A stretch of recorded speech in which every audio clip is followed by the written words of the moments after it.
ಪ್ರಶ್ನೆ ಪತ್ರಿಕೆ ಸೋರಿಕೆ ಹಿನ್ನೆಲೆ ನೀಟ್ ಪರೀಕ್ಷೆ ರದ್ದುಗೊಳಿಸಲಾಗಿದೆ. ಕೇಂದ್ರದ ವಿರುದ್ಧ ಸಚಿವ ಮಧು ಬಂಗಾರಪ್ಪ ಈ ಬಗ್ಗೆ ವಾಗ್ದಾಳಿಯನ್ನ ನಡೆಸಿದ್ದಾರೆ. ನಮ್ಮ ರಾಜ್ಯದಲ್ಲಿ ಇಂತಹ ಅಕ್ರಮವಾಗಿದೆಯಾ ಅಂತ ಪ್ರಶ್ನೆ ಮಾಡಿದ್ದಾರೆ.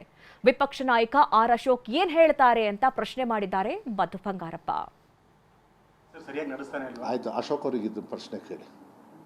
2ನೇ ವರ್ಷ ಆಗ್ತಾ ಇರೋದು, ಮಕ್ಕಳ ಭವಿಷ್ಯ ಏನಾಗಿದೆ ಅಂತೇಳಿ ಅವ್ರಿಗೆ ಹೋಗಿ ಕೇಳಿ.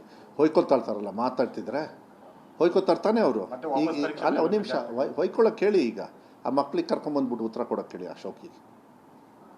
ವಿರೋಧ ಪಕ್ಷದವ್ರು ಮಾತಾಡ್ತಾರಲ್ರಿ, ನಾವು ಶ್ರದ್ಧೆಯಿಂದ ನಮ್ಮ ಕೆಲಸವನ್ನು ಮಾಡಿ ನಮ್ಮ ಮಕ್ಕಳು ಕಷ್ಟಪಟ್ಟು ಇರೋ ವ್ಯವಸ್ಥೆನೂ ಕಮ್ಮಿ ಇದೆ, ಇಲ್ಲ ಅಂತ ಹೇಳಲ್ಲ. ಆದರೂ ಕೂಡ ಮಕ್ಕಳು ಓದಿ ರಿಸಲ್ಟನ್ನು ಕೊಟ್ಟಿದ್ದಾರೆ. ಈ ವಿದ್ಯಾರ್ಥಿಗಳಿಗೆ ಕಳೆದ ಬಾರಿ ಕೂಡ ತಾವು ದೊಡ್ಡ ಮಟ್ಟದಲ್ಲಿ ಚರ್ಚೆ ಆಗಿತ್ತು. ಅಶೋಕ್ ಅವ್ರಿಗೆ ಹೋಗಿ ಹೇಳ್ರಿ. ನೀವೇನು ಹೇಳ್ತೀರಾ? ನಾ ಹೇಳ್ತೀನಿ, ಅವ್ರ ಅವ್ಯವಸ್ಥೆಯಿಂದ ಅವ್ರ ಹೊಲ್ಸ್ ಅಡ್ಮಿನಿಸ್ಟ್ರೇಷನ್ ಇಲ್ಲಿ ಹಿಂಗೆ ಮಕ್ಕಳಿಗೆ ಅನ್ಯಾಯ ಆಗ್ತಾ ಇದೆ. ಇನ್ನೇನು ಹೇಳೋಕ್ಕಾಗತ್ತೆ? ತಮಟೆ ಹೊಡೆದು ದೀಪ ಹಚ್ಚೋರಿಗೆ ಇನ್ನೇನ್ರಿ ಮಾತಾಡ್ತೀರಿ? ಯಾರು ಅವ್ಯವಸ್ಥೆ ಅಂತ ಗೊತ್ತಾಯ್ತಾ? ರಾಜ್ಯ ಸರ್ಕಾರದಲ್ಲಿ ಆಗಿದೆಯಾ? ರಾಜ್ಯ ಸರ್ಕಾರದಲ್ಲಿ ಆಗಿದ್ದೀರನ್ರಿ? ಆಯ್ತು, ಅಶೋಕ್ ಅವರಿಗೆ. ನೀಟ್ ಪ್ರಶ್ನೆ ಪತ್ರಿಕೆ ಸೋರಿಕೆ, ಕಠಿಣ ಕ್ರಮಕ್ಕೆ ಆಗ್ರಹ. ಅಖಿಲ ಭಾರತ ವೈದ್ಯಕೀಯ ಸಂಘಗಳ ಒಕ್ಕೂಟ ಒತ್ತಾಯ ಮಾಡಿದೆ. ಟ್ವೀಟ್ ಮೂಲಕವಾಗಿ ಆಕ್ರೋಶವನ್ನ ವ್ಯಕ್ತಪಡಿಸಿದೆ ಒಕ್ಕೂಟ. ವೈದ್ಯ ಯಾರಾಗಬೇಕು ಅಂತ ಮಾಫಿಯಾ ನಿರ್ಧರಿಸುತ್ತಾ? ಹೇಗಿದ್ದಾಗ ಮೌನವಾಗಿರೋದಿಲ್ಲ ಅಂತ ತೀವ್ರ ಆಕ್ರೋಶವನ್ನ ವ್ಯಕ್ತಪಡಿಸಿರೋದು ನೀವು ಗಮನಿಸ್ತಾ ಇದ್ದೀರಿ. ಇದು ಅಖಿಲ ಭಾರತ ವೈದ್ಯಕೀಯ ಸಂಘಗಳ ಒಕ್ಕೂಟ ಆಕ್ರೋಶವನ್ನ ವ್ಯಕ್ತಪಡಿಸೋ ಜೊತೆಗೆ ಒತ್ತಾಯವನ್ನ ಮಾಡಿದೆ. ಟ್ವೀಟ್ ಮಾಡಿ ತಮ್ಮ ಆಕ್ರೋಶವನ್ನ ವ್ಯಕ್ತಪಡಿಸಿರೋದು. ವೈದ್ಯ ಯಾರಾಗಬೇಕು ಅಂತ ಮಾಫಿಯಾ ನಿರ್ಧಾರ ಮಾಡುತ್ತಾ ಅಂತ ಪ್ರಶ್ನೆ ಮಾಡಿದೆ. ಇದಕ್ಕೆ ಕೇಂದ್ರದ ಬಿಜೆಪಿ ನಾಯಕರು ಉತ್ತರ ಕೊಡಬೇಕು. ಟಿವಿ9ಗೆ ಉನ್ನತ ಶಿಕ್ಷಣ ಸಚಿವ ಎಂಸಿ ಸುಧಾಕರ್ ಈ ಹೇಳಿಕೆಯನ್ನು ಕೊಟ್ಟಿದ್ದಾರೆ. ನಮ್ಮ ಪ್ರತಿನಿಧಿ ಉನ್ನತ ಶಿಕ್ಷಣ ಸಚಿವರ ಜೊತೆ ಮಾತನಾಡಿದ್ದಾರೆ. ಏನ್ ಹೇಳಿದ್ರು ಬನ್ನಿ ನೋಡೋಣ. ಸುಧಾಕರ್ ಇದ್ದಾರೆ, ಮಾತಾಡ್ತೀನಿ ಸರ್. ಮೊದಲೇದಾಗಿ ನೀಟ್ ಪರೀಕ್ಷೆ ಬಗ್ಗೆ ಈಗ ಹಿಂದೆ ಆದಂಥ ಘಟನೆ ಸಂದರ್ಭದಲ್ಲೇ ತಮ್ಮ ಸರ್ಕಾರದಿಂದ ದೊಡ್ಡ ಮಟ್ಟದಲ್ಲಿ ವಿರೋಧ ಬಂದಿತ್ತು. ನಾವು ವೈಯಕ್ತಿಕವಾಗಿ ಮಾಡ್ಕೊಳ್ತೀವಿ ನಮ್ಮ ಸೀಟ್ಗಳನ್ನ ಅನ್ನೋಂಥದ್ದು. ಈಗ ಮತ್ತೆ ಈ ಥರದ್ದಾಗಿದೆ. ವಿದ್ಯಾರ್ಥಿಗಳಿಗೆ, ಪೋಷಕರಿಗೆ ಎಷ್ಟು ಆತಂಕ? ತಾವೇನು ಹೇಳ್ತೀರಿ ಈ ವಿಚಾರಕ್ಕೆ? ನೋಡಿ, ಇದು ಘಟನೆಗಳು ಪುನರಾವರ್ತನೆ ಆಗ್ತಾ ಇದೆ. ಬಹುಶಃ ಇದು ಇದೇ ರೀತಿ ಮುಂದುವರಿಸ್ತಕ್ಕಂಥದ್ದಕ್ಕೆ ಕೇಂದ್ರ ಸರ್ಕಾರ ಮತ್ತು ಸರ್ವೋಚ್ಚ ನ್ಯಾಯಾಲಯ ಇದ್ರ ಬಗ್ಗೆ ಗಮನ ಕೊಡಬೇಕಾಗತ್ತೆ. ಭಾಳಷ್ಟು ರಾಜ್ಯಗಳಲ್ಲೇ ವಿರೋಧ ಇದೆ. ಇವತ್ತು ನೀಟ್ ಬಗ್ಗೆ ಭಾಳಷ್ಟು ರಾಜ್ಯಗಳಲ್ಲಿ ವಿರೋಧ ಇದೆ. ವಿರೋಧ ಇರುವಂಥ ಒಂದು ಕಾರಣದಿಂದ ಬಹುಶಃ ಆ ರಾಜ್ಯಗಳಿಗೆ ಪರೀಕ್ಷೆಗಳನ್ನು ಮಾಡುವಂಥದ್ದಕ್ಕೆ ಅವಕಾಶ ಮಾಡ್ತಕ್ಕಂಥದ್ದು ಆಗಬೇಕಾಗತ್ತೆ. ಇವತ್ತು ವಿದ್ಯಾರ್ಥಿಗಳಲ್ಲೂ ಭಾಳಷ್ಟು ಗೊಂದಲ ಸೃಷ್ಟಿಯಾಗಿದೆ. 22,79,000ಕ್ಕಿಂತ ಅಧಿಕ ಮಕ್ಕಳು ನೋಂದಣಿ ಮಾಡಿದರು. 22,05,000 ಜನ ಪರೀಕ್ಷೆಯಲ್ಲಿ ಪಾಲ್ಗೊಂಡಿದ್ದರು.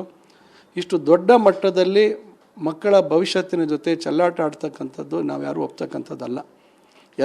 ಬಹುತೇಕ ರಾಜ್ಯಗಳ ಒಂದು ಕೂಗೇನಿದೆ, ನೀಟ್ ಪರೀಕ್ಷೆ ರದ್ದು ಮಾಡಿ ಆ ರಾಜ್ಯಗಳ ಮಟ್ಟದಲ್ಲಿ ಪರೀಕ್ಷೆಗಳನ್ನು ಆ ರಾಜ್ಯದ ಏನು PUC ಅಥವಾ ಬೇರೆ ಅದರ ಈಕ್ವಲೆಂಟ್ 12th ಗ್ರೇಡ್ ಮಾರ್ಕ್ಸನ್ನು ಅರ್ಧರ್ಧ ಅದನ್ನು ಬಳಸ್ಕೊಂಡು ಆ ಸ್ಥಳೀಯ ಮಟ್ಟದಲ್ಲಿ ಇವತ್ತು ನಮ್ಮ ಏನು ಕರ್ನಾಟಕ ಪರೀಕ್ಷಾ ಪ್ರಾಧಿಕಾರದಿಂದ ನಾವು CET KCET ನಡೆಸ್ತೀವಿ, ಆ ರೀತಿ ಪರೀಕ್ಷೆಗಳನ್ನು ಮಾಡಿದ್ರೆ ಬಹುಶಃ ಇದು ದೊಡ್ಡ ಸಂಖ್ಯೆಯಲ್ಲಿ ಇವತ್ತು ಮಕ್ಕಳಿಗೆ ತೊಂದರೆ ಆಗ್ತಕ್ಕಂಥದ್ದನ್ನು ತಪ್ಪಿಸುವಂಥದ್ದಕ್ಕಾಗುತ್ತೆ. ಈಗಲಾದರೂ ಕೇಂದ್ರ ಸರ್ಕಾರ ಗಂಭೀರವಾಗಿ ಚಿಂತನೆ ಮಾಡಿ ಇದನ್ನು ಸುಪ್ರೀಂ ಕೋರ್ಟ್ ಮುಂದೆ ಅಫಿಡವಿಟ್ ಹಾಕಿ ಇದನ್ನು ಬದಲಾವಣೆ ಮಾಡ್ತಕ್ಕಂಥದ್ದು ಮಾಡಿದ್ರೆ ಬಹುಶಃ ಅವ್ರಿಗೂ ಗೌರವ ಉಳಿತದೆ, ಮಕ್ಕಳಿಗೆ ಆಗ್ತಾ ಇರ್ತಕ್ಕಂಥ ತೊಂದರೆ ತಪ್ಪಿಸುವಂಥದ್ದಕ್ಕೂ ಸಾಧ್ಯ ಆಗುತ್ತೆ.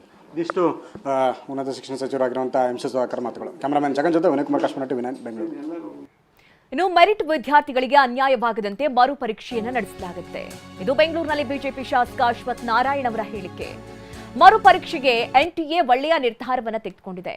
ಸಮಯ ವ್ಯರ್ಥ ಆಗದಂತೆ ತಕ್ಷಣ ಮರುಪರೀಕ್ಷೆ ಆಗಲಿ ಅಂತ ಒತ್ತಾಯಿಸಿದ್ದಾರೆ ಅಶ್ವಥ್ ನಾರಾಯಣ್. ಆಗಿರುವಂಥದ್ದು ಒಂದು ವರದಿಯ ಹಿನ್ನೆಲೆಯಲ್ಲಿ ಈಗಾಗಿರುವಂಥ ಪರೀಕ್ಷೆಯನ್ನು ಕ್ಯಾನ್ಸಲ್ ಮಾಡಿ, ವಜಾ ಮಾಡಿ ಮರುಪರೀಕ್ಷೆಯನ್ನು ಮಾಡಲಿಕ್ಕೆ ಇವತ್ತೇನು NTA ನ್ಯಾಷನಲ್ ಟೆಸ್ಟಿಂಗ್ ಏಜೆನ್ಸಿಯವರು ನಿರ್ಧಾರವನ್ನು ತಗೊಂಡಿದ್ದಾರೆ. ಇದು ಒಳ್ಳೆಯ ನಿರ್ಧಾರ. ಯಾಕೆಂದರೆ ಮೆರಿಟ್ನಲ್ಲಿ ಎಲ್ಲ ಒಂದು ಕಡೆ ಕಾಂಪ್ರಮೈಸ್ ಆಗಬಾರ್ದು. ಅದನ್ನು ರೀಶೆಡ್ಯೂಲ್ ಮಾಡಿ ಎಕ್ಸಾಮ್ ಮಾಡ್ತಿರೋಂಥದ್ದನ್ನ ತಕ್ಷಣ ಮಾಡಿ, ಸಮಯ ವ್ಯರ್ಥವಾಗದಂಗೆ ತಕ್ಷಣ ಮಾಡಿಕೊಟ್ಟು, ಮತ್ತು ಯಾರು ಈ ಲೀಕನ್ನು ಮಾಡಲಿಕ್ಕೆ ಕಾರಣಕರ್ತಿದ್ದಾರೆ ಅವ್ರ ವಿರುದ್ಧವಾಗಿ CBI ತನಿಖೆಯನ್ನು ಆಜ್ಞೆ ಮಾಡಿದ್ದಾರೆ. ಆ ತನಿಖೆ ಆಗಿ ಅವರು ಸಂಬಂಧಪಟ್ಟ ವ್ಯಕ್ತಿಗಳನ್ನು ಬಂಧಿಸುವಂಥದ್ದು, ಕ್ರಮ ವಹಿಸುವಂಥದ್ದನ್ನು ಮಾಡಿ ಈ ಪಾರದರ್ಶಕತೆ NTA ಏಜೆನ್ಸಿ ಕಂಡಕ್ಟ್ ಮಾಡ್ತಿರುವಂಥ ನೀಟ್ ಎಕ್ಸಾಮಿನ ಪಾರದರ್ಶಕತೆ, ಅಕೌಂಟಬಿಲಿಟಿ ಮತ್ತು ಮೆರಿಟು ಯಾವತ್ತೂ ಏನು ಕಾಂಪ್ರಮೈಸ್ ಆಗದೇನೆ ವಿದ್ಯಾರ್ಥಿಗಳಿಗೆ ಅನನುಕೂಲತೆ ಆಗಿದೆ. ಯಾಕೆಂದ್ರೆ ಮತ್ತೊಮ್ಮೆ ಪರೀಕ್ಷೆ ಬರೆಯುವಂಥದ್ದು, ತಡ ಆಗುವಂಥದ್ದು, ವಿಳಂಬ ಆಗುವಂಥದ್ದು ಇವೆಲ್ಲ ಸಮಸ್ಯೆಗಳು ಉದ್ಭವ ಆಗ್ತಿದೆ.